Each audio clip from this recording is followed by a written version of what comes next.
আজকে তোমাদের সাথে একটা চকলেট কেকের ডিজাইন শেয়ার করব। আর এই কেকটাও কিন্তু আমি টিচারের জন্য বানিয়েছিলাম। একদমই সিম্পল ডিজাইনটা। অনেকেই আছো কেক বানানো জাস্ট শুরু করেছো, তাদের জন্য একদম পারফেক্ট একটা ডিজাইন। একদমই ইজি আর খুব খুব সুন্দর গর্জিয়াস দেখতে ডিজাইনটা।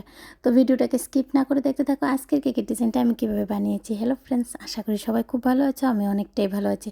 তোমাদের সবাইকে জানাই অনেক অনেক স্বাগত। নতুন আরও একটা কেকের ভিডিও নিয়ে চলে এলাম আমি পিঙ্কি কেক এন্ড কিচেন থেকে। আজকের কেকের ভিডিওটা থেকে যদি তোমরা একটু হলেও কিছু শিখতে পারো আর নেক্সট টাইম এইভাবে আমার কেকের ভিডিওগুলো দেখতে চাও, তাহলে অবশ্যই যারা এখনও চ্যানেলটাকে সাবস্ক্রাইব করোনি চ্যানেলটাকে সাবস্ক্রাইব করে পাশে থাকা বেল আইকনে ক্লিক করে দেবে।